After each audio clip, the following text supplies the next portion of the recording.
This is the Wheel of Time Spoilers podcast. Your hosts are Seth Jacobson And Patrick Hyler. Hi, I'm Seth. And I'm Patrick. This is Chapter 55, guys. Not the last chapter, but the second of the last chapter of the Fires of Heaven, and the The fires of happening.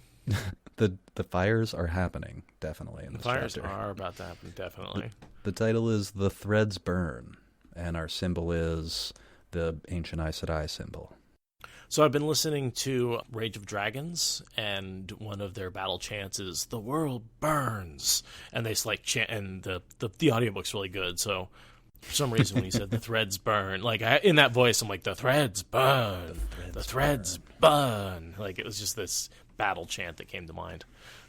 So yeah, again, Rage of Dragons, highly recommend it if you haven't. Brand new fantasy novel, recommended by both me and Daniel Green. So go read it. I'm actually writing that down right now myself, because I'm going to need something in about a week. Oh, Texas Blade, I am doing a Dresden reread. I'm on book 3. I was reading in Dresden and bars, but I've obviously slowed down because I can't go to bars and read anywhere. That's why I've slowed down. This ruined my routine. It really did. Yeah, I've got to establish a new reading routine where I read in a different location, because what I used to do was just like, oh, I've got a slow night. I'll go to the bar and read. But speaking of reading, I have a bit of a long one here. This chapter is going to be, it's just going to be a lot of reading. There's just no way around it. Rand stopped. A long scorch along the corridor wall marked where half a dozen costly tapestries had gone to ash. Flames licked upward. On another, a number of inlaid chests and tables were only charred ruins. Not his work. 30 paces farther on, red-coated men in breastplates and helmets with barred face guards lay contorted in death on the white floor tiles, useless swords in hand. Not his work either. Ravine had been wasteful of his own in attempting to reach Rand. He had been clever in his attacks, clever in his escapes, but from the moment he fled the throne room, he had not faced Rand for more than the instant it took to strike and flee. Ravine was strong, perhaps as strong as Rand, and more knowledgeable, but Rand had the fat little man Angreal in his pocket, and Ravine had none. The corridor was doubly familiar, once for having seen it before, once for having seen something similar. I walked this way with Elaine and Gawain, the day I met Morghese. The thought slithered painfully along the boundaries of the void. He was cold in there, without emotion. Saidin raged and burned, but he was icy calm. And another thought, like a stab. She lay on the floor like this, her golden hair spread as though sleeping. Ilyenna's sun hair. My Ilyenna. Elida had been there that day, too.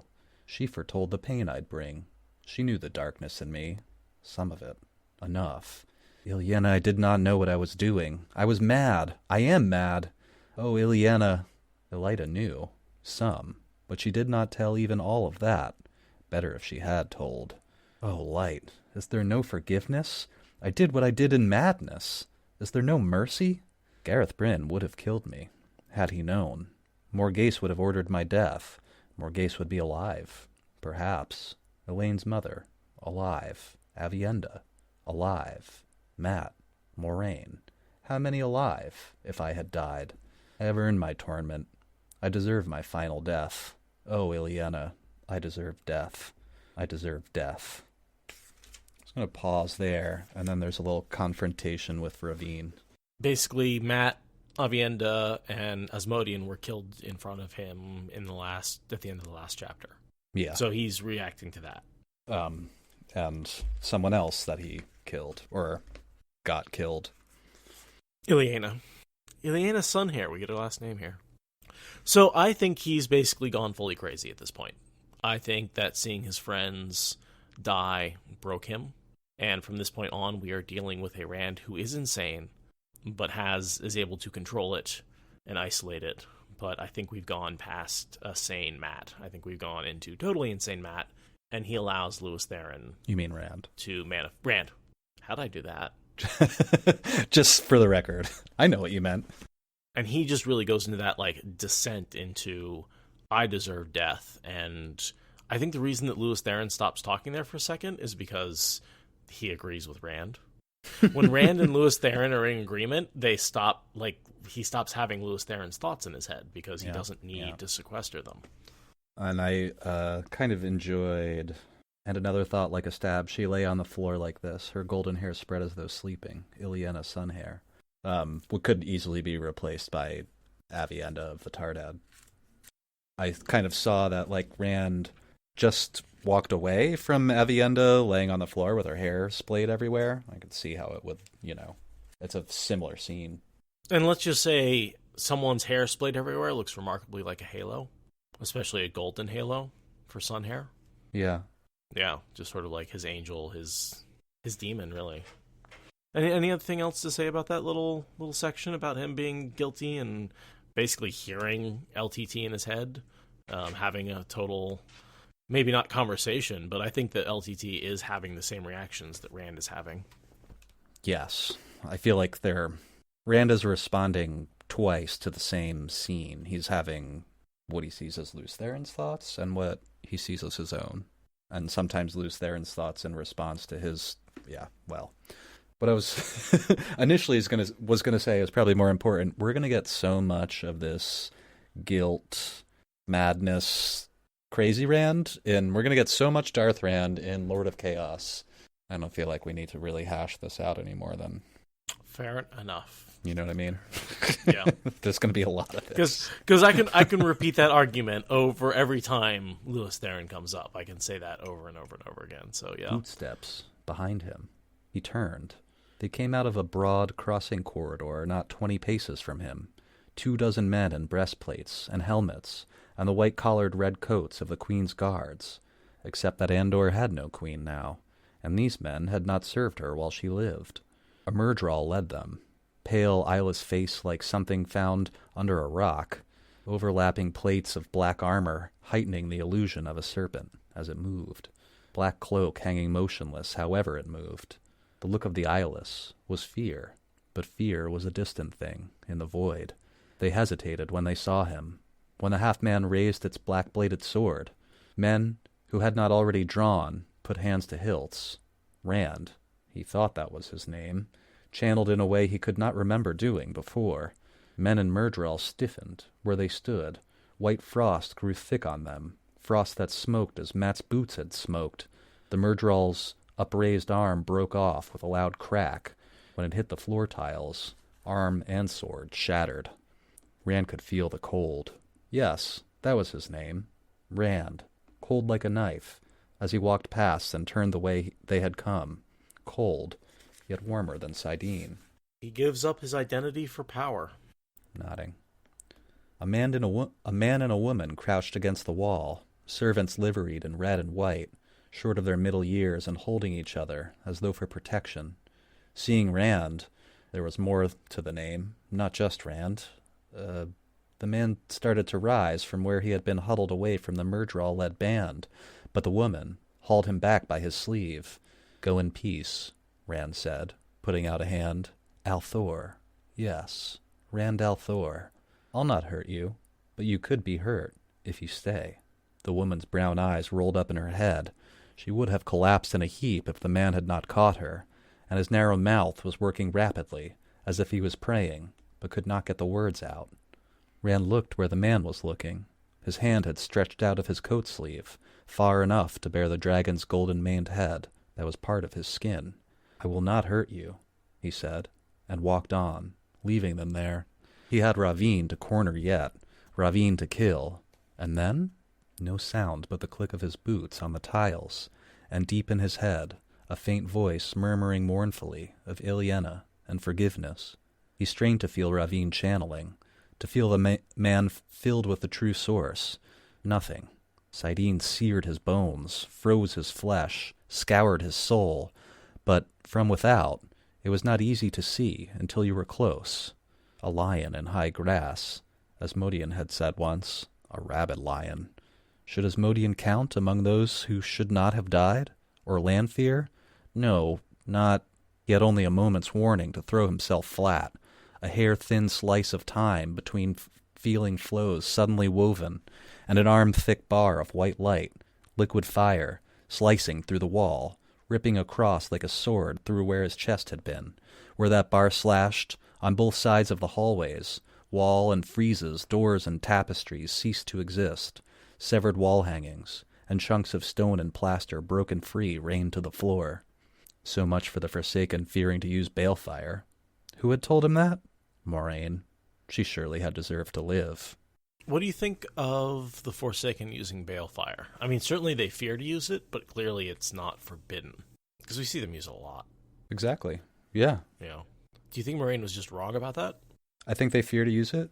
They have they have any experience at all with it, so they know enough to fear it, maybe.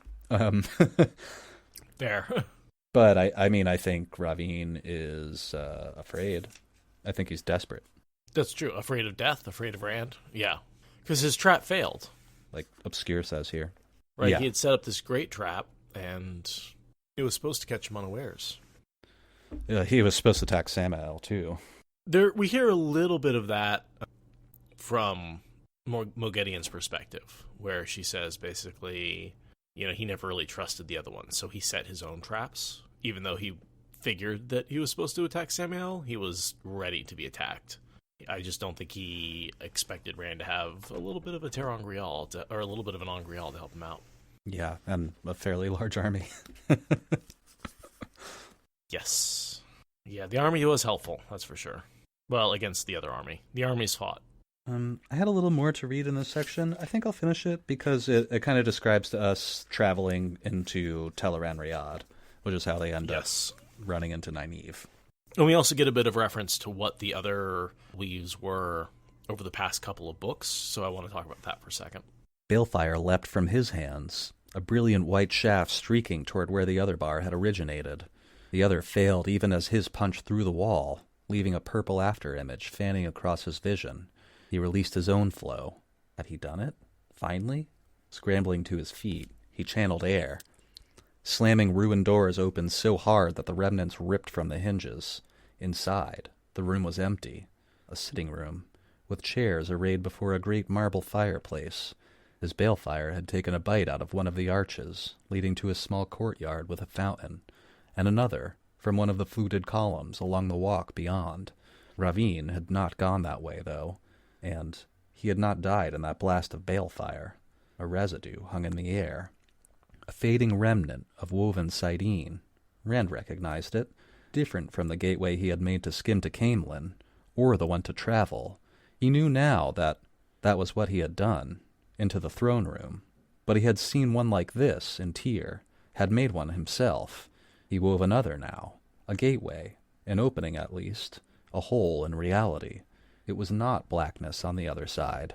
In fact, if he had not known the way was there, if he could not have seen the weave of it, he might not have known. There, before him, were the same arches opening onto the same courtyard and fountain, the same columned walk. For an instant, the neatly rounded holes his Balefire had made in arch and column wavered, filled, then were holes again. Wherever that gateway led, it was to somewhere else. A reflection of the royal palace as once it had been, a reflection of the Stone of Tyr. Vaguely, he regretted not talking to Asmodean about it while he had had the chance, but he had never been able to speak of that day to anyone. It did not matter. On that day, he had carried Kalendor, but the Angriel in his pocket had already proved enough to harry Ravine. Important point that Angrial really has been enough to harry Ravine. Like, Ravine didn't expect it. And he thought his trap was going to work. And in a way, it pretty much did. I mean, there was barely a second where Rand was able to protect himself, and he wasn't able to protect those around him. So it was nearly effective. If Rand hadn't probably had that moment of instinctual shielding, probably, again, maybe a little LTT influence there. Yeah. It was close to working. If Rand hadn't walked into a trap knowing it was probably a trap, he'd probably be dead. Totally. So, by the way, it does look like reading residues is a capital T talent that Rand appears to have. It's not something that everybody has. But it does seem fairly common because people know the only way not to leave a residue is to unpick it, which is what Aviendha does, where she picks it apart. Mm-hmm. And that's a whole separate talent. Again, this is where there's like a blurred line between what's a talent and what's just like, oh, you're good at that. Capital T talents versus lowercase t talents. They may be a little difficult to distinguish. Yeah. I mean, I guess I kind of wanted to read that last section mostly for the last paragraph where, although maybe it's a little difficult to follow, Rand is recognizing that it's a gateway, but not for skimming or for traveling. It's a gateway to where he already is, but it's somewhere else. And that's all Rand really seems to understand about this. But this is Teleran Riyadh. Totally. And he figures out that this is where the girls have been communicating. He figures out that this is the world of dreams, even if he doesn't really understand the proper terminology. Like, he knows what it is. Yeah. But yeah, he's able to create, he now realizes the 3 different kinds of gateways. The skimming, which is the one, and we've seen him do all 3 here in the last, 2 chapters, right? We saw him skim to Camelin and then take a gateway directly to Ravine's throne room. Mm-hmm. And then create a 3rd kind of gateway to Teleran Riyadh and then back again. Another thing, I guess, that I wanted to point out is that I just thought it was clever on RJ's part that, of course, Ravine is sitting in his throne room while his initial defense is happening and doesn't expect that Rand could possibly go there, because why would Rand have been there? That is a good question. I always wondered why he never expected to be attacked directly in the throne room, right? It seems like Rand could, I guess maybe just the audacity of it. That, and I think, unless he had spent significant time in that room, he couldn't travel to it. He would have to assault the palace. But Rand has spent time in that room. Well, you don't have to know where you're going that well to travel to it. You just have to know where. No, you just have to know where you are. It's one of the weird things about traveling. I always thought it was both. You have to know where you're going and where you are. No, not at all. That's the really funny thing about it is like you have to know a little bit about where you're going. You have to know you have to know there's a destination there, or someone has to describe it to you. Like, it's not super easy to go someplace you've never been before, because you have to have like a good description or a picture or something like that. But you just have to know it exists, right? You don't have to necessarily know it. And he doesn't even know like how well he can travel, right? Because this traveling thing he did instinctually. I almost think that's an LTT gateway. Yeah, Ilis has a good point here also in asking if anyone else knows that he can travel at this point. And I think the answer might be no. No, that's a good point. Yeah. I can't say that Lanfear has seen it. And realistically, this is the first time he has capital T traveled, right? He's used portal stones, he's skimmed, he's gone to Teleran Riyadh, but I can't, and obviously Avienda traveled. Yeah, but that was her gateway. Even Rand just held it open. Yeah. And like while he was holding it open, I think he learned a little bit about it, Yeah, maybe it confirms some theories in his head. But yeah, like obviously, yeah. That is definitely proof that you don't need to know the destination. Right. Because Avienda had never even heard of Shan Chan, that area. She literally traveled far away. To the other side of the world. Yeah. And she'd never heard of it, never seen it. She was thinking. Just, yeah, just I want to get to the other side of the world. And that's where she ended up. As far as I could possibly go from this place. That may have been it. But she could have never skimmed there. When you're skimming, you have to know where you're going. But you don't really have to know where you are. Because basically you just open up a gateway onto the black place, wherever the hell you are. And then skimming, you just you know where you're going, so you orient yourself towards it and do that whole flying through blackness thing that Rand is so fond of. It seems pretty fun. Interesting point. I was reading a theory that if you are a channeler in that space and someone else opens a gateway and you fall off, you would be able to create your own platform and open a gateway to get out. You wouldn't fall forever. That makes sense to me. But you wouldn't know where you'd come out. You'd come out like totally randomly. Was that like a question and answer session? Yeah, I think that was a question and answer thing. Gosh, I don't have a source. Sorry. It makes perfect sense anyway. You could just open a gateway underneath you, in theory, I guess. Just drop out. Slam into the ground. Even what should have been the dimmest light here in the hall, there was light, because we're in Teleran Riyadh now. A lot of description of Teleran Riyadh as we know it. All the things changing, all the light, all that kind of stuff. Yeah, this is a good scene here. I'll read this a little bit. Wherever this was, it was a strange place. It came to him as he trotted along another colonnade, sensing for Ravine, that he had not heard the voice crying over Ilyana since he had channeled Balefire. Perhaps he had somehow chased Lews Therin out of his head. What is that? I think that is unreliable narrator. I think he is looking at correlation, not causation. I think that Balefire just happened to be what he channeled at the time, but I think the reason he isn't hearing Lews Therin there for a minute is that he agreed with him. He's like, I should die. And Lews Therin's like, yeah, we should. And then Lews Therin shut the fuck up because he's like, yeah, that's you agree with me. We're good. That. Yeah, all right. Yeah. Well, Now we're all insane. Fantastic. Like, I think it has nothing to do with the Balefire. I think it has everything to do with what Rand was thinking.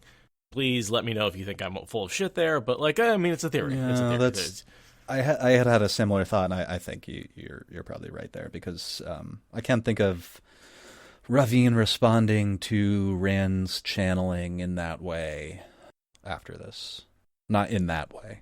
And Lews Therin comes right back. It's not like he's gone for a while. He stops talking for 10 minutes? It's something I've thought about a lot. This scene, I don't want to dismiss it as well, whatever.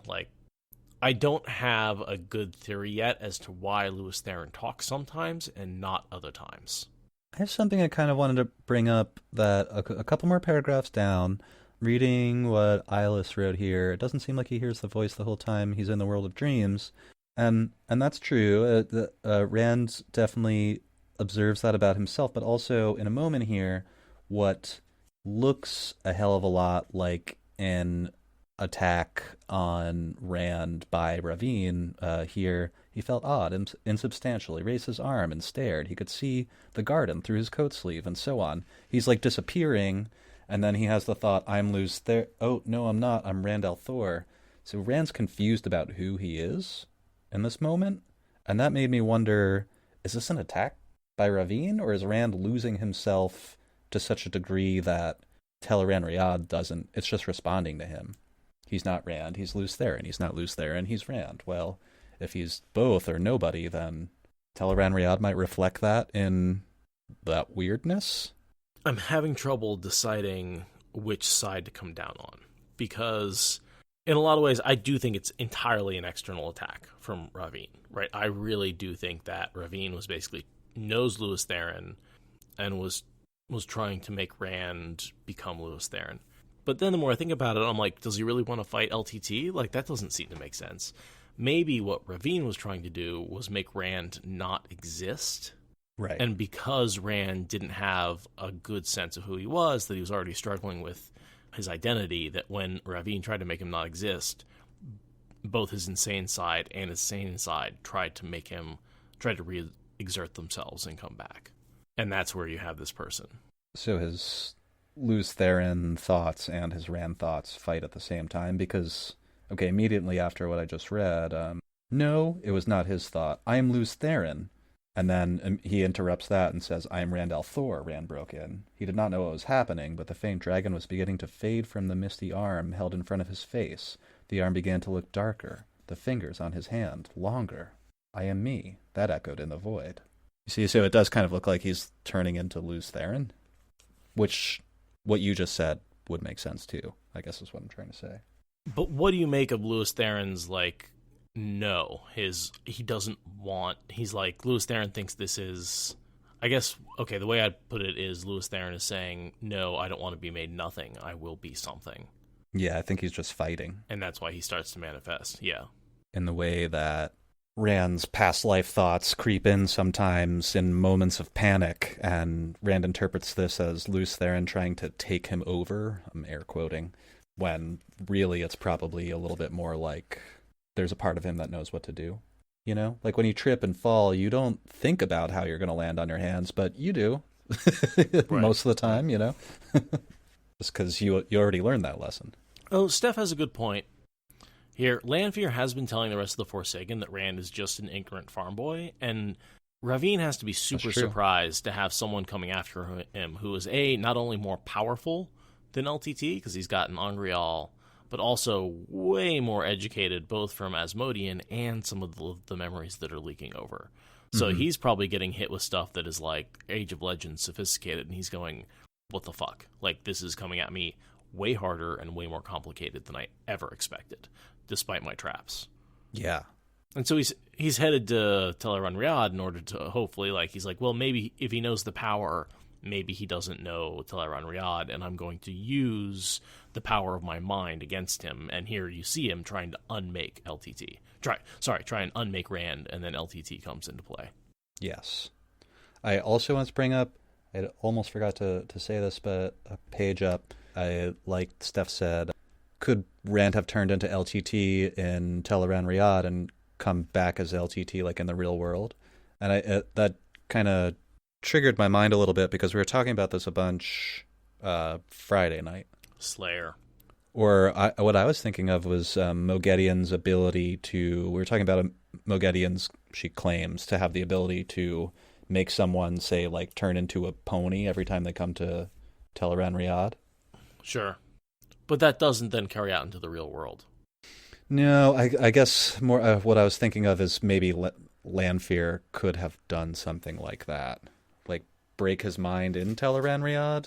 Because we were also talking about how Moiraine's 3 possibilities from the docks. Oh, that's a good point. But, I mean, I do think that's what Ravine is trying to do to him here, basically, is break his mind in Teleron Riyadh.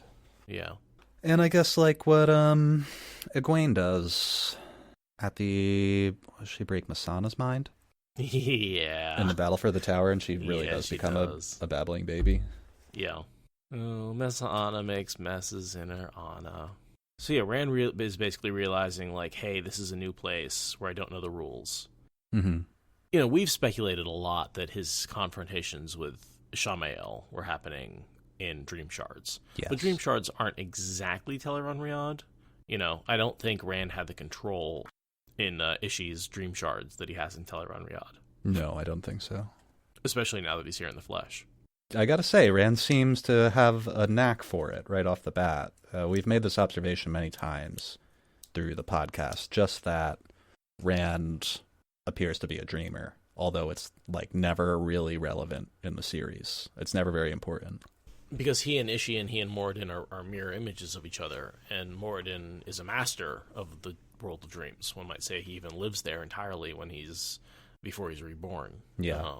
Because his body is probably destroyed at this point.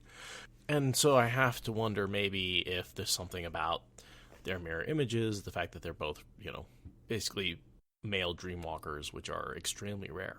That's true, too. And I guess, it would make sense if there are only going to be, 4 male dreamwalkers that I can think of in the whole world? 5. the exact number doesn't matter. Wait, who are the other ones? Because I can only think of the 2. So I'm thinking of Rand. I'm including Rand. Ishmael, Perrin. See, I don't think he's a dreamwalker. He is a wolf brother. Very different things. That's fair. But it does allow him to do something similar. That is fair. Fair enough. Yeah. And then the character in the River of Souls chapter that says he... Oh, the old man. Yeah. They don't say he's a dreamer, but I speculated. Where he says, like, I walked the lands of the mind to get here or something like that. Right. I don't remember what the quote was. That was my 5 that I can think of in the whole world. Wait, I only counted 4. Perrin, the dude who dreamwalked, Rand, and Ishi. Who's the 5th? Oh, Slayer. Oh, and Slayer, again, I don't count because he was given those. He's not really a dreamwalker. Kind of half a dreamer. He was 2 souls squished together that gave him access to Teleron Riyadh, which is a whole thing to talk about. But they're not I guess I don't think of Perrin. I think of them as Wolf Brother and the Dark Wolf Brother, not necessarily Dreamwalkers. But I guess, yeah, you can argue they're... Oh, shit, Elias. Now it's rolling in. And that's sure. I mean, that's the thing is once you start counting all the Wolf Brothers, then you got to add in the one every single wolf in the world as well. Yeah. Is Hopper a dreamer? Yeah. So that's why. The Kid in the Box. What is? The Kid in the Box. Boundless. Yep. Yep. So, I mean, that's why I really do separate. Gnome is his name. I separate the Wolf Brothers into a separate category than the Dreamwalkers. And I consider Slayer in some way a corrupted wolf brother. It's true. Slayer's more of a shadow spawn and Perrin's more of a wolf. Yeah. So then, true dreamers, I can only think of, Rand-ish, and possibly that guy in River of Souls. Any of the other Forsaken would be natural dreamers? I think they all get there through I'm not gateways. sure. Yeah. I think they all go there in the flesh, as far as we know. Because we see Ravine move in and out of a dream easily, but he goes there in the flesh. In the flesh, yeah. And then, the next thing I have is basically Rand, in revenge, throws lightning in every single window he can, and then we switch to Nynaeve's perspective. Yeah, that's basically all I had. Rand acknowledging that this place has limits and rules, but he doesn't know what they are, and Ravine's somewhere above him. And we spend this entire battle flashing between the two perspectives, right? We've got Nynaeve's, then Rand's, then Nynaeve's, then Rand's. Yeah. And so we get to go back a little bit in time and see her reaction to what just happened and what her and Moghedien are doing while Rand and Ravine are thrashing around at each other. And of course, we just saw her use a dream Adam to take Moghedien prisoner, and is currently using her power and her fear and her anger to keep her going. Yeah. Question for you. There's a quote here from Nynaeve. Balefire was one weave she did not know and did not want to know. Does Nynaeve ever use Balefire? I can honestly not think of a single instance of her ever actually using it. Wind Blows Over the Wall says yes. Is it against... Who is it against? Steph says in her Aes Sedai test. That might ring a bell. Yeah, that's... Okay. And yes, she Balefires the Murdral when the Aiel saved them. Interesting. She has used Balefire already, and yet here she says she did not know it and did not want to know. I think she may not know that she knows. Yeah, it's one of those things where sometimes she says, like, I didn't know how to do it until Elaine saw me do it, and then she knew how, or Egwene saw me do it, and then she learned how to do it, and I learned it back from her. And there's a little bit of that, like, she does things on instinct, and she doesn't actually learn them until someone else who saw her do them teaches it back to her. And I think Balefire is like that. Easier to learn from seeing. Well, and it's like you can do something instinctually and still not be able to teach it to anybody. Nynaeve is to quote Kelsey, name speaker, a goddamn intuitive badass. And that's God with a W. Nynaeve hurled herself flat and scrambled along the hall floor as something slashed through the nearest wall. Moghedien slithered as fast as she, but if the woman had not, she would have hauled her by the Adam. Had that been Rand or Ravine? She had seen bars of white fire, liquid light, like that in Tanchico, and she had no wish to be anywhere near one again. She did not know what it was, and she did not want to know. I want to heal, burn both of these fool men, not learn a fancy way to kill. She levered herself up to a crouch, peered back the way they had come. Nothing. An empty palace hallway, with a 10-foot-long gash through both walls, as neat as any stoneworker could have done, and bits of tapestry lying on the floor. No sign of either man. She had not had a glimpse of either so far, only their handiwork. Sometimes that handiwork had almost been her. A good thing that she could draw on Moghedien's anger, filter it out of the terror, clawing to escape, and let it seep into her. Her own was a pitiful thing that would scarcely have allowed her to sense the true source, much less channel the flow of spirit that kept her in Tel'aran'rhiod. Moghedien was hunched over on her knees, dry retching. Nynaeve's mouth tightened. The woman had tried to remove the Adam, again. Her cooperation had faded quickly when they discovered Rand and Ravine actually here in Tel'aran'rhiod. Well, trying to unfasten that collar when it was around your neck was its own punishment. At least Moghedien did not have anything left in her stomach this time. "Please," Moghedien caught at Nynaeve's skirt. "I tell you, we must get away." Stark panic made her voice painful. Moghedien's clawing terror mirrored itself on her face. "They are here in the flesh! The flesh!" "Be quiet," Nynaeve said absently. "Unless you've lied to me. That is an advantage. For me." The other woman claimed that being in the world of dreams physically limited your control of the dream. That's clearly a lie, right? That's clearly a lie. Being in the world of dreams does not physically limit your control. It makes it a lot easier. She was lying through her teeth. Yeah. About that. And only now that it's directly coming back to bite her in the ass, is she like, no. That's the opposite of what I told you. Or rather, she admitted it after letting a bit of the knowledge slip. She had admitted, too, that Ravine did not know Teleran Riyadh as well as she. Nynaeve hoped that meant he did not know it as well as she did. That he knew more than Rand, she did not doubt, that wool-headed man.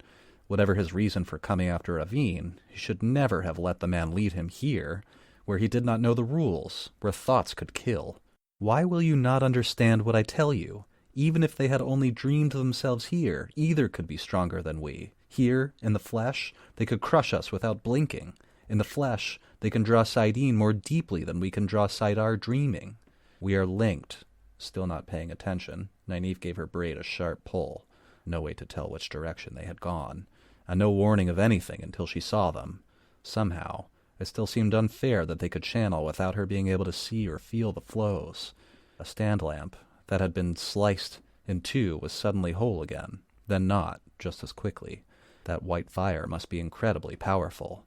Teleran Riyadh usually healed itself rapidly, whatever you did to it. You brainless fool, Moghedien sobbed, shaking Nynaeve's skirt with both hands as if wanting to shake Nynaeve. It does not matter how brave you are. We are linked, but you contribute nothing the way you are, not a shred. It is my strength and your madness. They are here in the flesh, not dreaming. They are using things you have never dreamed of. They will destroy us if we stay.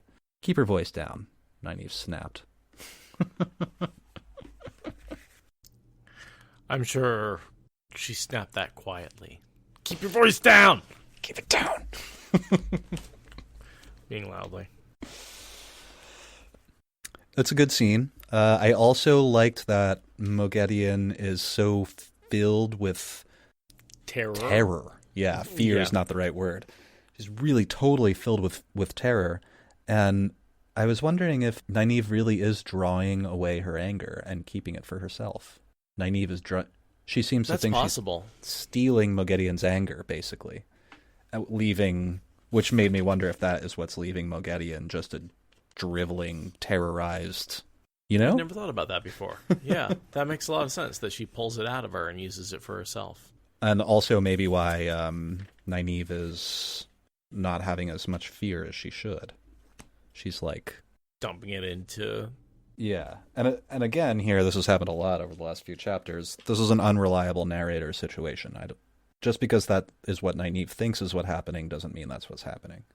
My assumption always was Moghedien was just fucking terrified of Balefire because she knows that if she gets hit with Balefire, there's no coming back from that. And that's got her way more terrified than anything else. Like, yeah. She's like, yeah, I mean, if I die, I die. Like, Dark One could bring me back. The final death she's actually afraid of. Yes. So that's why I assumed that she was particularly afraid, not because Nynaeve was doing anything to her, but I like your theory that Nynaeve is actually taking that little bit of anger and pulling it out. I admit you could totally take this at face value, but Nynaeve thinks that's what's happening or imagines she's doing it, and I have no reason to think it's impossible, because they're linked. And why do we take anything at face value? We never take anything. It's not what we do here. I guess, yeah, I'm not very good at that, even in real life. I mean, Jordan has trained us to take nothing he says at face value. He has given us unreliable narrator after unreliable narrator, followed by false information. Like, God, I was re-listening to the beginning of The Eye of the World, and just, like, one of the first lines is like, yeah, the bears and the wolves are out of control these days. And I'm like, of course, because they're bear and wolf Trollocs in the forest around you. And, like, he never goes back and corrects that. No one ever goes, those bears and wolves must have been Trollocs. Like, no one says that. Yeah.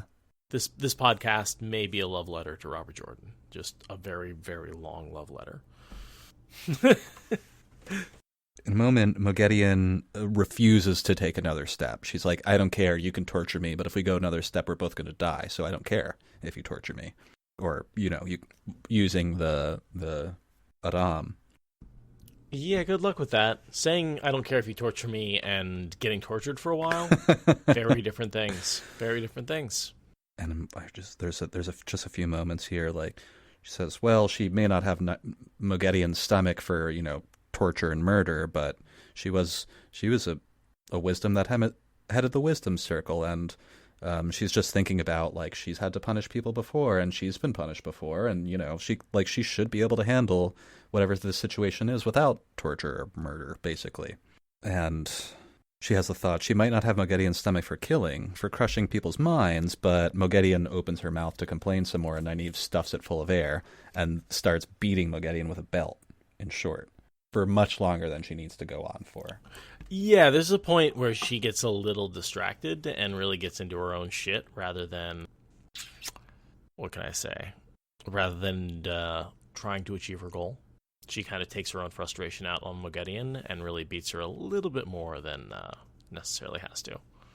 Nynaeve says something to Moghedien like, okay, that's fine. You don't need to cooperate, after she gags her and she's like, we'll stay here until you're ready again, and just starts like whipping her with a belt, or a belt made of air.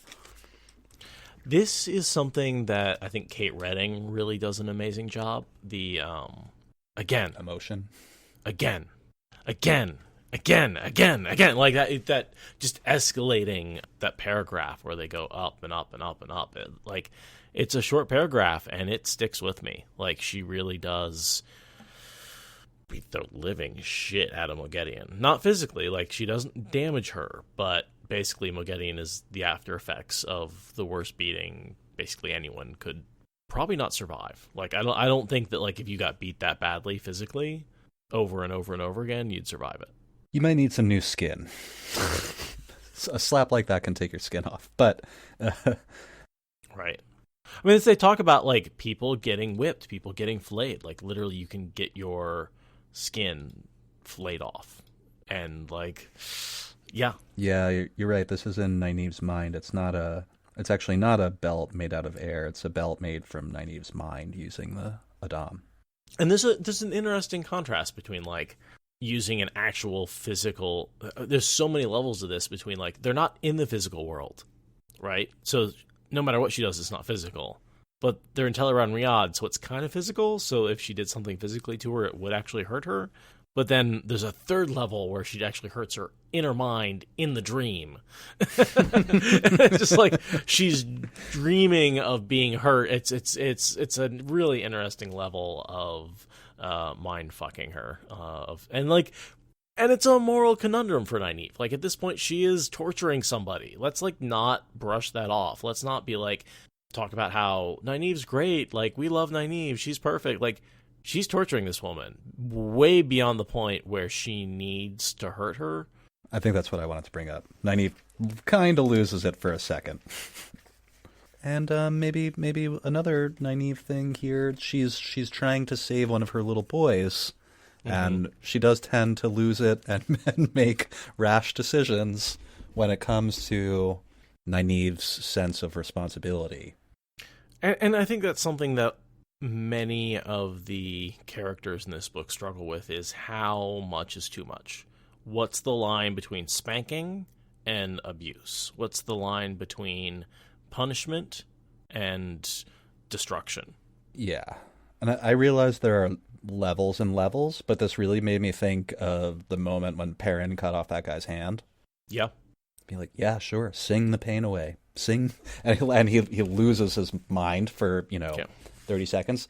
And that's a whole other level than hitting someone with a belt a bunch of times. Like, he maims someone. That man. Yeah. Yeah. But in the same sense, it's like he feels this incredible sense of responsibility. He's the only one that's going to save this person he cares for so much. And blackout. For lack of a better way to say that. No, and I think that one of the wonderful things about, again, Robert Jordan's character, welcome to the love letter to Robert Jordan, is that none of these characters are perfect. They have all done pretty atrocious things. That, like, they've been heroic, they've saved a lot of people. They've also crossed a lot of moral boundaries over and over and over and over again. Yeah. One of the things that bugs me is when people go online and be like, I hate X, Y, and Z character because they did this thing wrong. And I'm like, you can't pick one character to hate because they did one thing wrong. So many of our characters have violated so many rules and norms, and there's a little bit of gatekeeping going on there. And it's like, you can choose who you want to gatekeep, but all these people have done terrible things to each other. Absolutely. But they're still good people. It's how you win a war. You gotta be the person that kills the most of the other side. Mm-hmm. And I feel like we get a little insight into Mogedian's head as well. She's just, she's terrified. That's why she hides. There's nothing more complicated to it than that. She's a coward. It could very well be that. Yeah. I don't have much else for Nynaeve and Mogedian. That's all I have for their perspective for this time until we switch back to Rand. Switch back to Rand, and there's a crazy Tel'aran'rhiod fight happening. Ravine is different from Ishmael, but the fight takes on a similar shade, I think I'll say. What, Ravine changing things and Rand trying to correct them? Rand is chasing Ravine, and Ravine keeps leaving traps, so, suddenly the bench has shifted, flowed. Faceless man shape, still as white and hard-looking as the stone. Soldiers come up out of the stone, and Rand blows them up, and then the air becomes water, and Rand turns it back to air, and so on. And one thing that I think is different between this battle and the one with Ishamael is, in the one with Ishamael, he had Kalendor, and he was ungodly powerful. So Ishamael would say, turn everything to water, and Rand would just be like, nope, it's air again.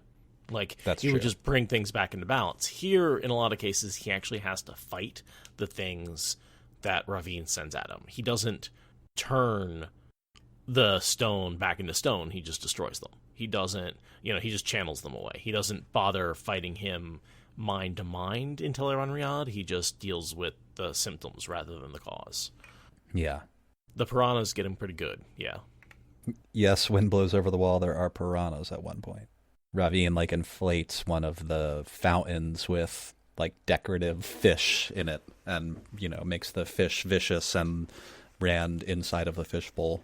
It's a creative one, I gotta say. Yeah, no, that's pretty good. I would never have thought of piranhas as a weapon, but it cuts them pretty good, and that's actually suddenly the most vicious damage koi he takes. fish, I think, is what. Well, that's what I'm imagining.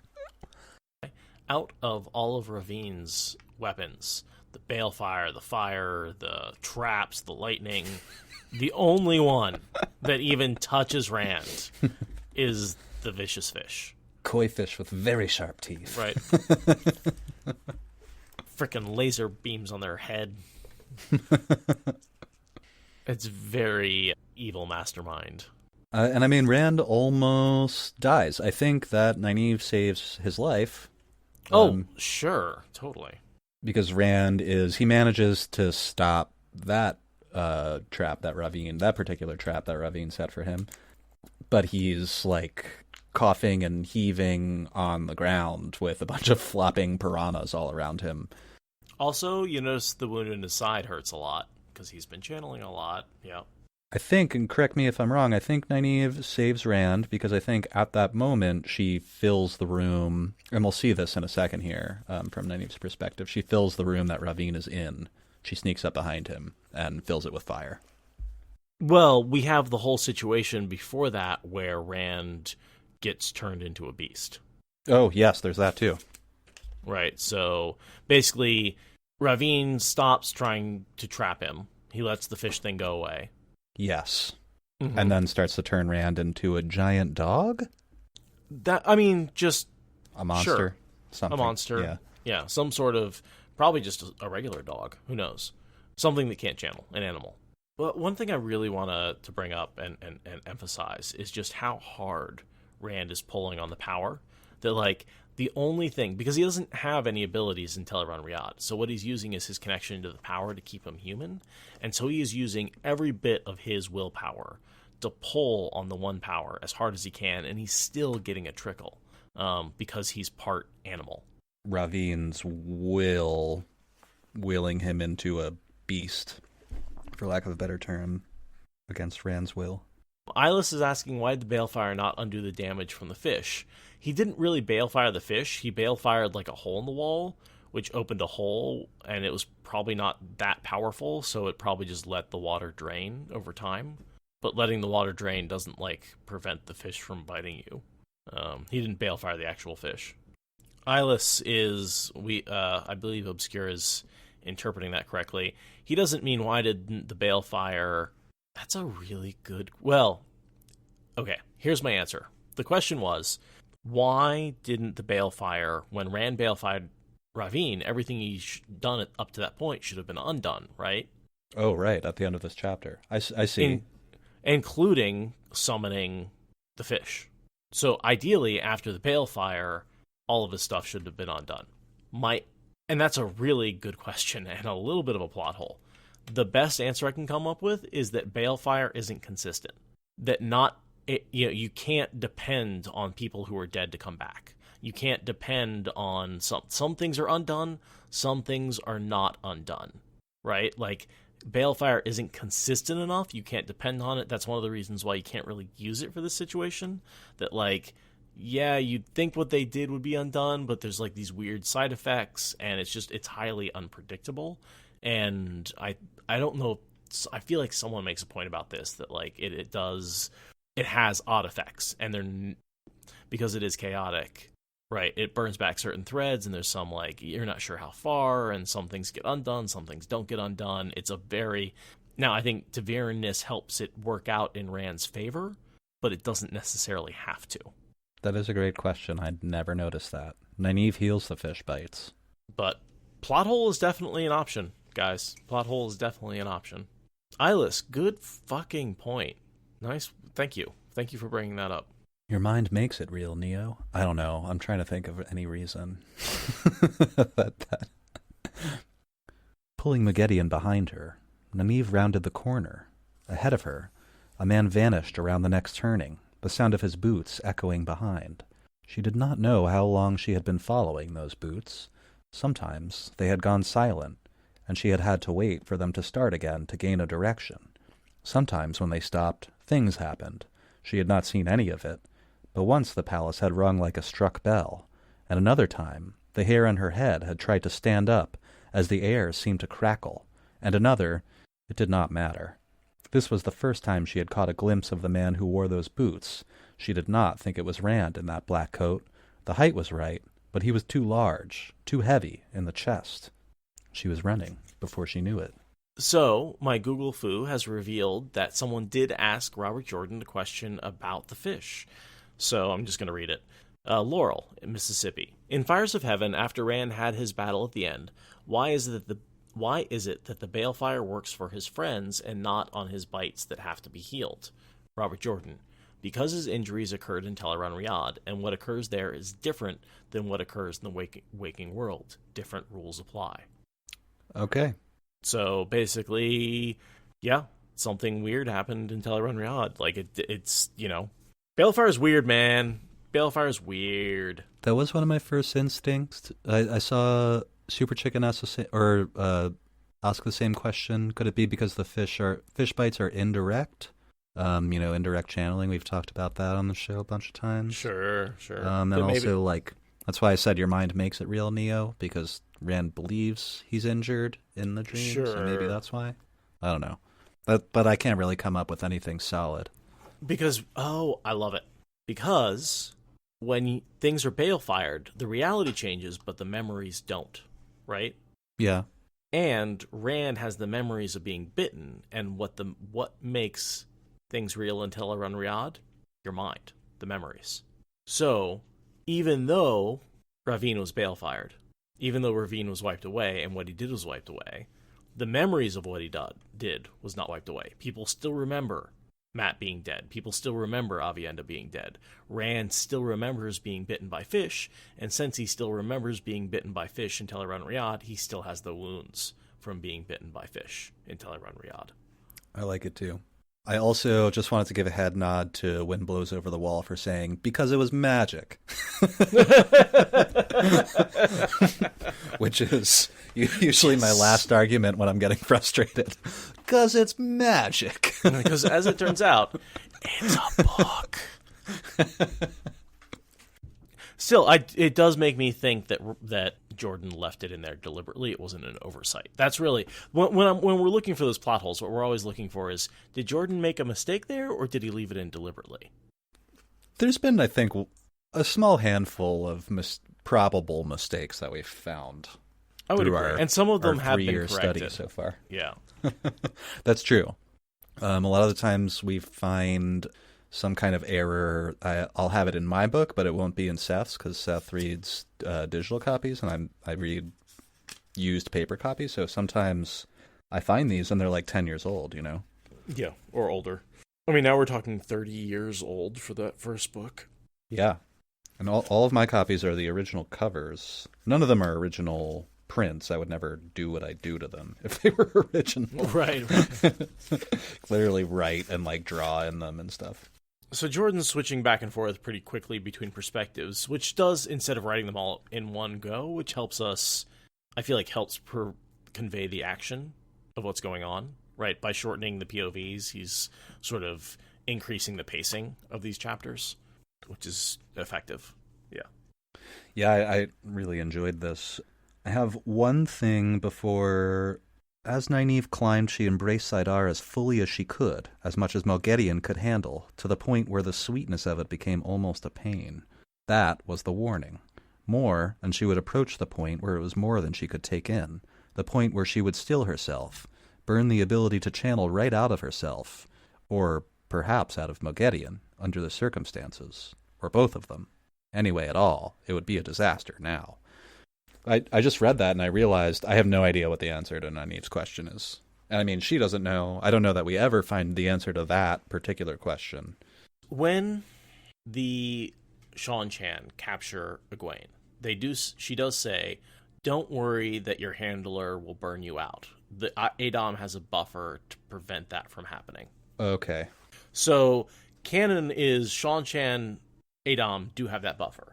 Now, this is not necessarily an Adom. This is created by Nynaeve from thought. She may not have included the buffer. You know, it may be possible that again, Teleran-Riyadh has different rules because she doesn't believe there's a buffer. There may not be a buffer there. That's the only, But generally, in the real world, Adom do have buffers to prevent her from burning out. The only thing that's going on here is that maybe neither one of them really know an Adom that well. And so they both believe... That's a good differentiation, yeah. Yeah, that it's possible. So I thought about that a fair amount. Again, it's freaking a lot of stuff in this chapter to think about. A lot of deep stuff in this chapter. But yes, my assumption, again, is Teleran-Riyadh has different rules. And between my read just earlier and the one that I read just now, Nynaeve is basically dragging Moghedien up this staircase and hunting after Ravine. She's right behind him now. And Moghedien's like, this deal keeps getting worse. This is we're bad. All gonna die. This is bad. I thought we were going to go to Teleran-Riyadh. We were going to pop into an empty palace where nobody was there. We'd be like, yeah, they're fighting in the real world. What are you going to do? Let's head out. And then I was going to get released. Instead, they freaking came there in the fucking flesh. Are you goddamn kidding me? Like, what are the odds? Moghedien is terrified. This hall was empty. She went to where it met the crossing corridor, peeked, and there he was, a tall, black-clad man, large, with wings of white in his dark hair, peering through the curving slots of one of the stone window screens at something below. There was sweat and effort on his face, but he seemed to be smiling. A handsome face, as handsome as Galad's, but she felt no quickening of her breath for this one. Whatever he was staring at, Rand, perhaps, had his full attention, but Nynaeve gave him no chance to notice her. It might be Rand down there. She could not tell whether Ravine was channeling or not. She filled the corridor around him with fire, from wall to wall, floor to ceiling, pouring into it all of the Saidar she held. Fire so hot the stone itself smoked. The heat made her flinch back. Ravine screamed in the middle of the flame. It was one flame, and staggered away from her, back to where the hallway became a columned walk, a heartbeat, less, while she still flinched, and he stood, inside the flame, but surrounded by clear air. Every scrap of Saidar she could channel was going into that inferno, but he held it at bay. She could see him through the fire. It gave everything a red cast, but she could see. Smoke rose from his charred coat. His face was a seared ruin, one eye milky white. But both eyes were malevolent as he turned them on her. No emotion reached her along the Adam's leash, only leaden dullness. Nynaeve's stomach fluttered. Moghedien had given up because death was there for them. Love it. God, that image of him burned is still one of the more haunting images of this scene. And just a moment of fire where all your skin all over is just sloughed. He's got burns on 90% of his body? Most of his body. Yeah. It melted stone.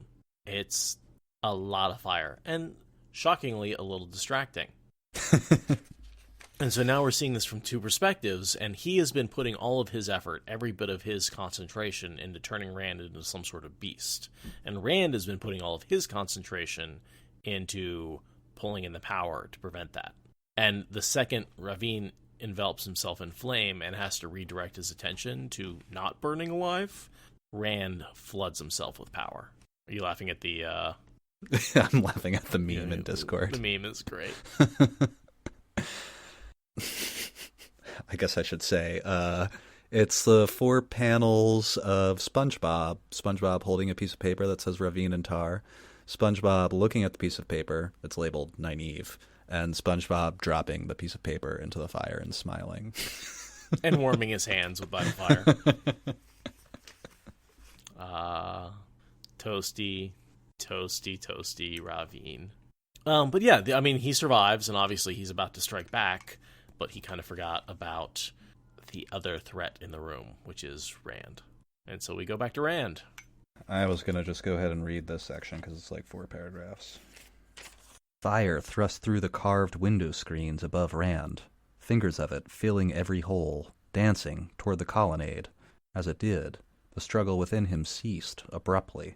He was himself so suddenly it was almost a shock. He had been drawing desperately at Saidin, trying to hold on to some of it.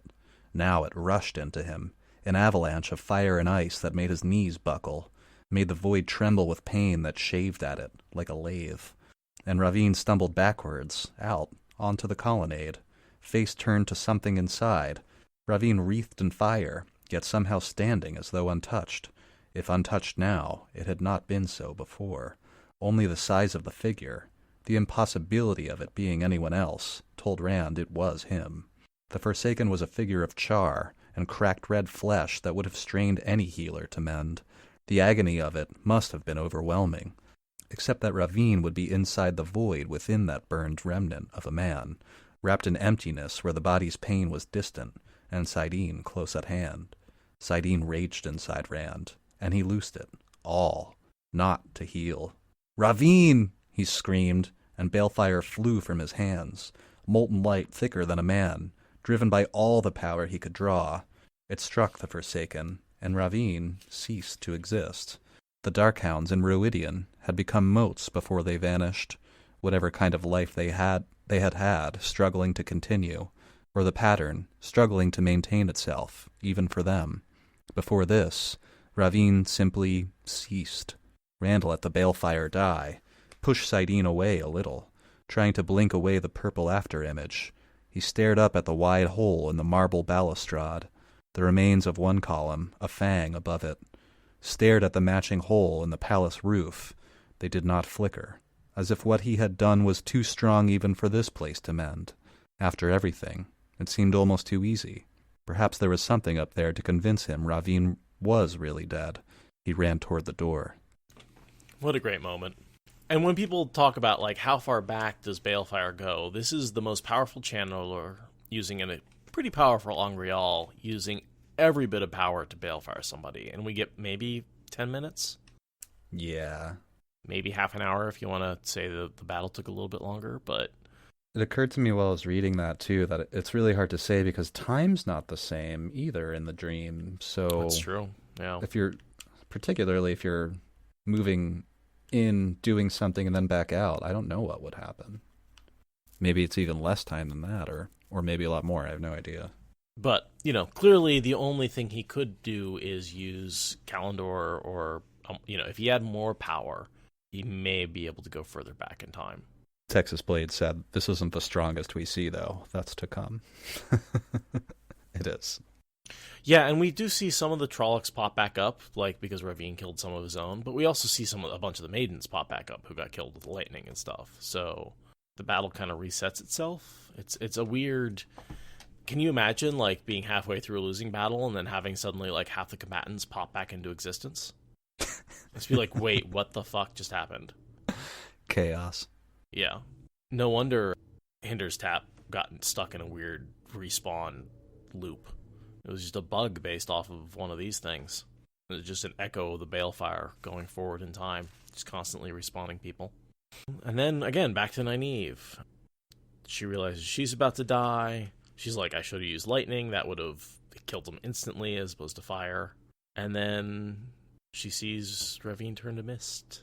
After the points you just brought up, Rand comes into sight. She and Nynaeve and Rand talk. Nynaeve heals him, warns him about being in the dream, ironically. Makes you lose something. Yeah, well, it's being there in the flesh, which I think we've debated that a bunch of times. Like, I have no idea if it's bad for you. I don't think it's any worse for you than anything else, but I can see where we talked about how someone changes you the way Moghedien changes somebody. What if they did that to Brigitte in the flesh? Like, would that be... It's an interesting thought. Like, how bad could it get? The Bale screams are cool. Or, is he dead? He asked quietly. Did you see him die? He's dead, Rand. I saw. He nodded. But there are others still, aren't there? Other chosen. Why does he say chosen instead of forsaken there? Is that a LTT thing? That was my question. We do see Moghedien shiver right after that, but that's... I don't have a good guess on that one. Why would he say... Or if it's just being ironic because he sees Moghedien there? I don't think he realizes who Moghedien is. I don't think so either. I think that... I thought that Moghedien felt afraid because she thinks Nynaeve will just hand her right over. Sure. Say, oh yeah, one more. Here you go. But Nynaeve doesn't. She doesn't want to give Moghedien up. I was just curious about the word choice, chosen. I mean, there's the 3 dots and then the chosen, and it's like, shouldn't he use forsaken? Like, why would he use chosen? That's what they use for themselves. They call it. He has that argument. That's what it is. Okay, so he's had that argument with Asmodean a bunch to be like, don't call yourself chosen, you're forsaken. Don't say the Great Lord, say the Dark One. Yeah. So I guess maybe that's where he's sort of pulling from. Probably. Nynaeve watches what I think is Teleran Riyadh just fixing itself. Trying to. But it's bizarre. It looks really weird. Well, it's also, once he opens a gateway, she can see the real world, which isn't damaged. So she sees through the gateway to the real world, which is undamaged. Rand says, as he's leaving, tell Elaine, ask her not to hate me. Ask her... Pain twisted his face. For a moment, she saw the boy she had known, looking as though something precious was being ripped away from him. She reached out to comfort him, and he stepped back, his face stone again, and bleak. Lan was right. Tell Elaine to forget me, Nynaeve. Tell her I've found something else to love, and there's no room left for her. He wanted me to tell you the same thing. Lan has found someone else, too. He said for you to forget him. Better never to have been born than to love us. He stepped back again. 3 long steps. The hall seemed to turn, dizzyingly, with him in it, or part of the hall did, and he was gone. Nynaeve stared at where he had been, and not at the fitfully flickering reappearance of the damage to the colonnade. Lan had told him to say that? A remarkable man, Moghedien said softly. A very, very dangerous man. Nynaeve stared at her. Something new was coming through the bracelet to her. Fear was still there, but muted by... expectation might have been the best way to describe it. I have been helpful, have I not? Moghedien said. Ravine is dead. Rand al'Thor saved. None of it would have been possible without me. Nynaeve understood now. Hope, more than expectation. Sooner or later, Nynaeve would have to wake. The Adam would vanish. Moghedien was trying to remind her of her aid, as if it had not had to be wrenched out of her, just in case Nynaeve might be steeling herself to kill before she went. It is time for me to go too, Nynaeve said. Moghedien's face did not alter, but fear strengthened, and so did hope. A large silver cup appeared in Nynaeve's hand, apparently filled with tea. Drink this. Moghedien edged back. What? Not poison. I could kill you easily enough without, if that was my aim. After all, what happens to you here is real in the waking world too. Hope, much stronger than fear now. It will make you sleep. A deep sleep. Too deep to touch Teleran Riyadh. It's called fork root. Mugeddin took the cup slowly. So I cannot follow you? I will not argue. She tipped back her head and swallowed until the cup was empty. Nynaeve watched her. That much should put her down quickly. Yet a cruel streak made her speak. She knew it was cruel and did not care. Mugeddin should not have any quiet rest at all. You knew Brigida was not dead. Mugeddin's gaze narrowed slightly. You knew who Faolain is. The other woman's eyes tried to widen, but she was already drowsy. Nynaeve could feel the fork root's effects spreading. She concentrated on Mugeddin, held there in Teleran Riyadh. No easy sleep for one of the Forsaken. And you knew who Swan is. That she used to be the Amerlin seat. I've never mentioned that in Teleran Riyadh. Never. I'll see you very shortly. In Saladar. Mugeddin's eyes rolled up her head. Nynaeve was not sure whether it was the fork root or a feint, but it did not matter. She released the other woman, and Mugeddin winked out. The silver collar rang as it hit the floor tiles. Elaine would be happy about that, at least. Nynaeve stepped out of the dream. Boom! I love that reveal. Yeah. It's brutal. Part of the masterful 3-part plan to capture Mugeddin. Yeah, it's really clever. I don't think I would have thought of it. First, you give her some, capture her with a dream, Adam, dream Tarngriel. Then you feed her some dream tea, which affects her in the real world and makes her, drugs her so that she's asleep. And then you get up the next morning and go, hey, who didn't wake up? And you also, in the meantime, get Elaine to very quickly make an Adam out of the silver arrow that you have sitting around. And you leash her in the meantime. That's the one part that seems a little sketchy to me, is that somehow between Nynaeve stepping out of the dream and them finding Mugeddin the next day, Elaine is able to make the bracelet and the collar, and they're able to capture her. I'm wondering if maybe they don't keep her drugged for more than a day. That maybe they take some fork root and drug her. I don't know if they have any fork root. Did they take it from Mikura's stash? I thought she left it all behind. That's a good question. I think she did leave it all behind. Snakes and foxes, I had the same thought, but I think the other Adam was confiscated from them when they showed up at Saladar. Yeah, it's currently in the possession of the little hall.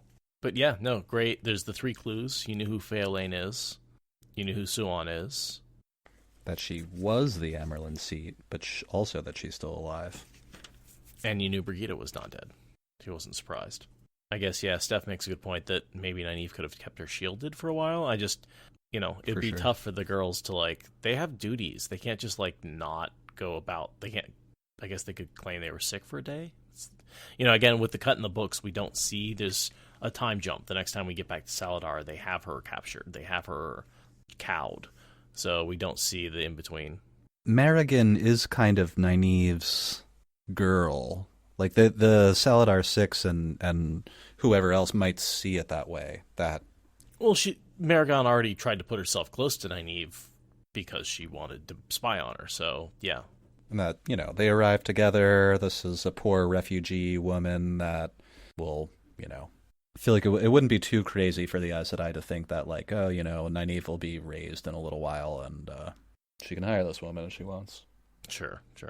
There's so much in this chapter. I tried to limit what I read, but I failed mainly. So he's popped back to the real world and has basically popped into the middle of a fight that he left. Yeah. And it's obviously changed a lot because all of a sudden all the lightning and stuff that was going to affect the battle just didn't happen anymore. Yes. So now there's a totally different battle, yeah. Rand trotted along the corridors of the palace. There seemed to be less damage than he remembered, but he did not really look. He strode out into the great courtyard at the front of the palace. Blasts of air knocked the tall gates half off their hinges. Beyond lay a huge oval plaza, and what he had been searching for, Trollocs and Myrddraal. Ravine was dead, and the other Forsaken were elsewhere, but there were Trollocs and Myrddraal to kill in Caemlyn. They were fighting. a milling mass of hundreds, perhaps thousands, surrounding something he could not see through their black-mailed numbers, as tall as a Myrddraal on its horse. Just barely, he could make out his crimson banner, deep in their midst. Some swung round to face the palace as the gates were hurled asunder, yet Rand stopped dead. Balls of fire rolled through the packed black-mailed mass, and burning Trollocs lay everywhere. It could not be. Not daring to hope or think, he channeled. Shafts of balefire leapt from his hands as fast as he could weave them, narrower than his little finger, precise, and cut off as soon as they struck. They were much less powerful than the one he had used against Ravine at the end, than any he had used against Ravine, but he could not risk one slicing through to those trapped in the center of all those Trollocs. It made little difference. The first struck Myrddraal, seemed to reverse colors, become a white-clad black shape. Then it was drifting motes that vanished as its horse fled madly. Trollocs, Myrddraal, every one that turned toward him went the same, and then he began carving into the backs of those still facing the other way, so a continuous haze of sparkling dust seemed to fill the air, renewed as it evaporated. They could not stand against that. Bestial cries of rage turned to howls of fear, and they fled in every direction, except toward him. He saw one Myrddraal try to turn them and be trampled under, rider and horse, but the rest spurred their animals away. Rand let them go. He was busy staring at the veiled Aiel bursting out of their encirclement with spears and heavy-bladed knives. It was one of them, carrying the banner. Aiel did not carry banners, but this one, a bit of red headband showing beneath his shufa, did. There were battles going on down some of the streets leading from the plaza, too. Aiel against Trollocs, townfolk against Trollocs, even armored men in the uniform of the Queen's Guards against Trollocs.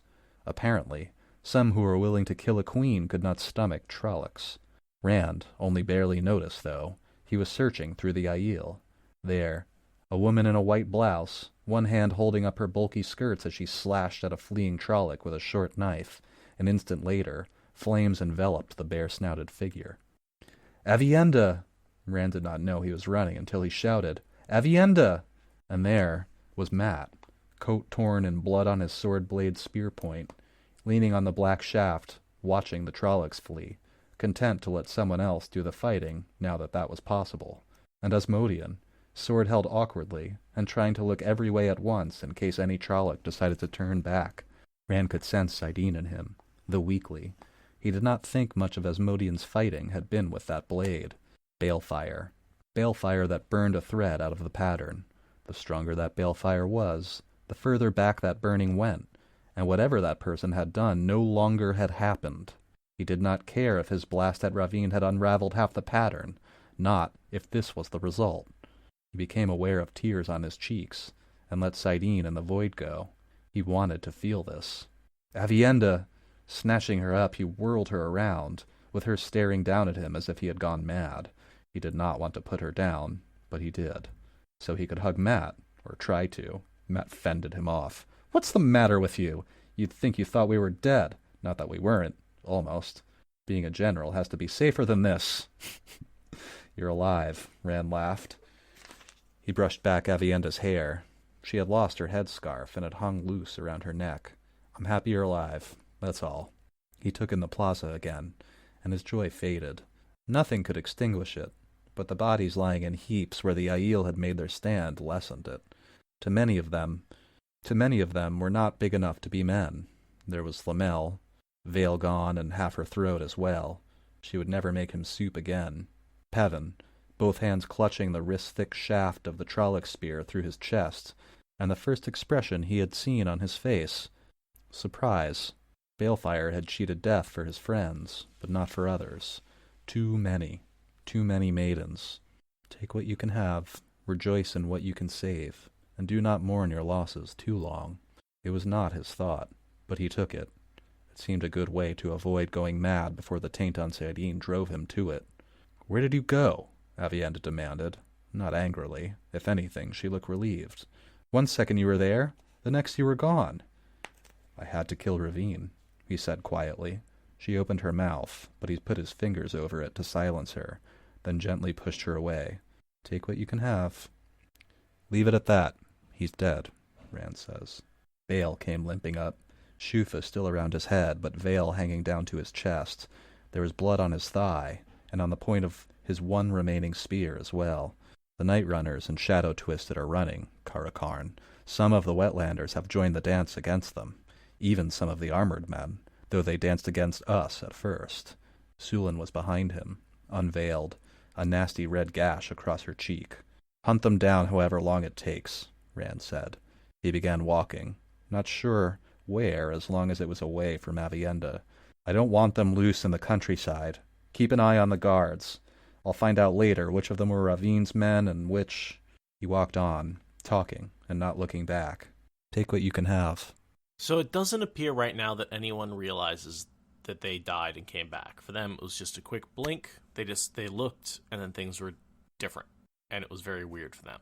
Asmodean figures it out, as we'll see in a second, but I don't think Matt knows. Although Matt does react to Rand reacting like, hey, what, you're acting like I died or something. It's like, yeah, because you did. But other than that, yeah, it's just a pretty...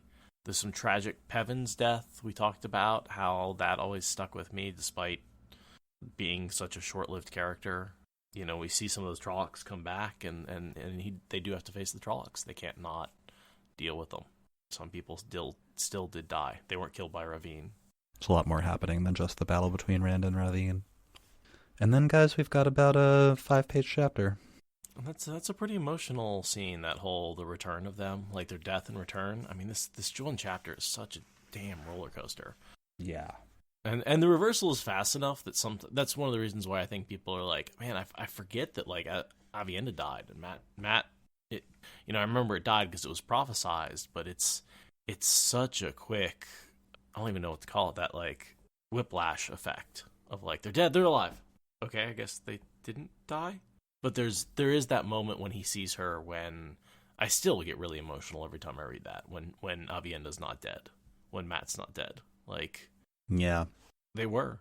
The one thing I do wish Jordan had done is maybe emphasize their deaths a little more before sending Rand off to go save them. Oh, whatever. When Rand starts to walk away from Avienda and he says he has the thought, he doesn't know where he's going except away from Avienda at that point. When she's dead or when she's alive? When she's alive. He's like gonna kiss her if he doesn't walk away. He began walking, not sure where, as long as it was away from Avienda. Yeah. Even though he's so happy to see her. He's so happy she's alive, but he's like, I have to leave her because I love her and I can't have her dying. That is actually, I bet he sends her away with Matt after this point because of her death. He's like, she has died for me once, and I stole her back from death, but I can't take that risk again. I'm gonna go with Kelsey here, saying Rand is being such a Lan. Oh, yeah, well. He can't handle his emotions at seeing her, so he walks away. Yeah. That kind of sounds like something I would do, to be honest. Like, all right, and if I keep having this conversation, I'm going to lose it, so I'm leaving. Yeah. And we see Rand totally isolate himself in the next book. Like, he went from having a lot of people around him to having nobody around him. I think I went through this in a previous episode, but, like, they're either dead or off to do some quest that he sent them off on. Like, there's nobody of his original group around him anymore. And that's part of why he descends into Darth Rand. I think that's, again, talking about how the Dark One is succeeding in corrupting him for at least the first part of this series. Yeah, he needs his people. And by separate everything the Dark One does to separate the people from Rand, to isolate him, to make him lonely and depressed, is, helping the Dark One. Nodding to that.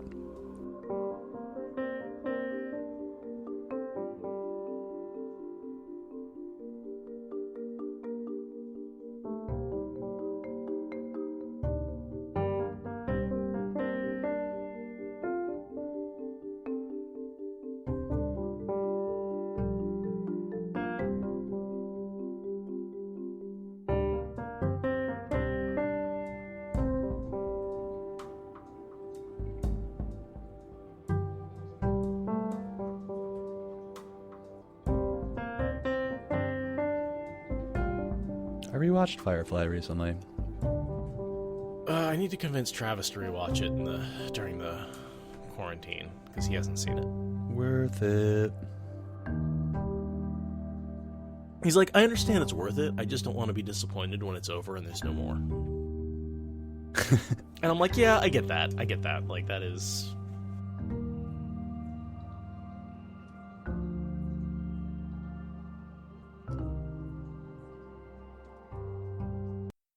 I just feel like sometimes you need a relief valve from the being stuck inside, and we're all trying to figure out, like, how to both be isolated and, you know, at the same time, like, I was in the grocery store today, and, like, there was no way not to be super close with, I don't know, 20 strangers at least. Like, it was impossible not to get up and close with people, no matter how much I tried. You were just stuck between, like, you had to pass each other in the aisle. You had to, like, there was no room in the grocery store to socially distance.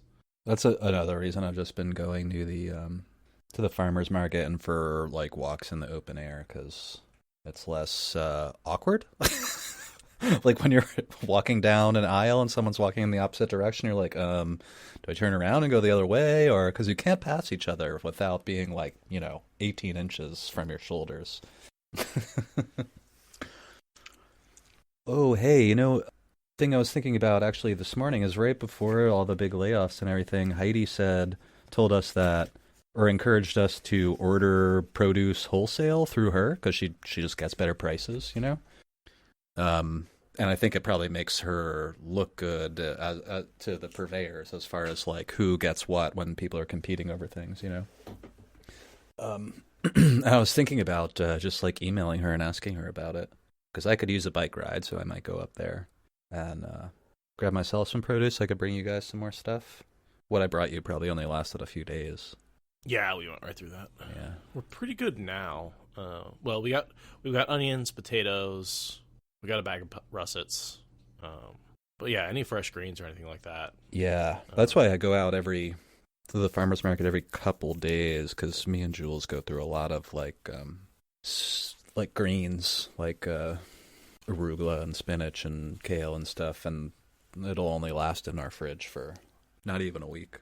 I mean, I'll be honest, the vast majority of what I've been eating so far has been meat that's been frozen in our freezer. So I've just been, like, cooking up pork steaks and chicken breasts and pasta and rice. So it's been a very and beans, of course, lots of beans, potatoes, meat and rice and beans. It's sort of been my diet for the last couple of weeks.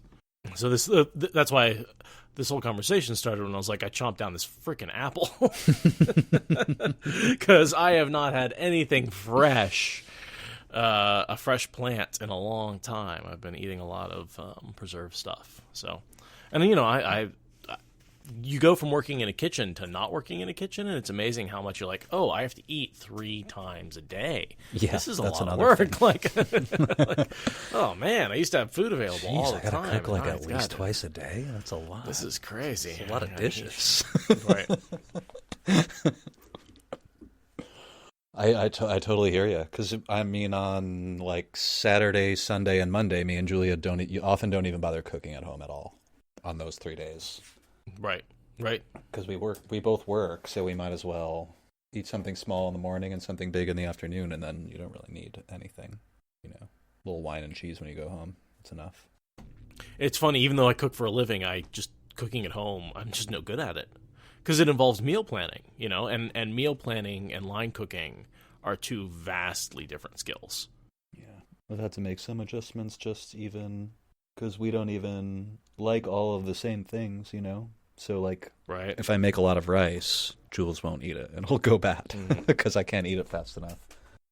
Well, and I'm starting to coordinate a little bit more with Travis, and we're trying to eat a little bit more together because we're both eating and it doesn't make sense to cook 2 meals for every meal. But we generally haven't before eaten together, Yeah. So that's something we're adjusting to as well. I agree with that, Hopper Lives. I've been enjoying being kind of in charge of dinner most nights these days. Since I'm mostly bored, I'll go out to the farmer's market to buy, like, a few things, like, a little thyme. I'll pick some rosemary while I'm walking down the street, and mushrooms today or something. and just cook what I'm going to eat that day, or what we're going to eat that day. The only thing I hesitate with that is like, do I really want to go to the farmer's market? Like, as much as I want that to be something where I go, like, I don't really want to go interact with people and buy stuff, you know? That too, yeah. I was feeling stir crazy this morning though. I had to like go out and just do something. And then it's like the limit of what we want everybody to do and what we necessarily can do. It's. I gotta say, Portlanders have been They've pretty been pretty good from what I've observed. Yeah. I went and sat in one of the rose gardens, little rose gardens that are like south of my house. You probably know what I'm talking about, Seth. They're just like tiny things, guys, like 10 by 10 rose gardens that are in this little neighborhood. They're usually like, aren't they like roundabouts? They're like the center of the roundabout. Yeah, but you can go sit in them. There's like benches and the nice gardens, and people were being really good about it. I saw 2 older ladies sitting on like 2 different benches having a conversation, and yeah, I don't know. People just seemed like they were plotting it out and being thoughtful. I did see a yard sale that I thought was a little ridiculous. What's that? A yard sale? I saw a yard. Yeah, I was like, that's not a great idea right now. Slightly sketch, but yeah. And just like the people who were doing it were just like laying out on the lawn, just like in bathing suits. And I'm like, that might be the opposite of I did personal see protection. a lot of people sunbathing in the parks. Yeah. Today. It's like, guys, it's 67 degrees. Like, it's not warm yet, really. You can't keep a Portlander inside when spring happens. Like, you just can't. Yeah. We haven't seen the sun for like 6 months. Like, people need to get out and get into the yard. And like I don't have a yard, you know? Like, it's not like I can go into my backyard and enjoy the sun. So I've got to either go to the park or go for a walk or do something to get outside. And there's also, there's a difference between like, hey, stay at home when you live in a 2-story McMansion in the suburbs versus a 1-bedroom apartment in the city. Ooh, like yeah. home, there's a very different implication to those 2 stay-at-homes in terms of how much space you have and how much freedom you have. I think we talked about this in the last recording, but I was talking to my mom earlier today, and I was telling her that I'm jealous of her because she's quarantined at her place in New Jersey, but she has like an acre of land. So she can like go for a walk on her property. She doesn't even have to leave her property boundary. Thank you for listening to the Wheel of Time Spoilers podcast. Rate us in the Apple Podcast app or support us on Patreon. Is that good enough?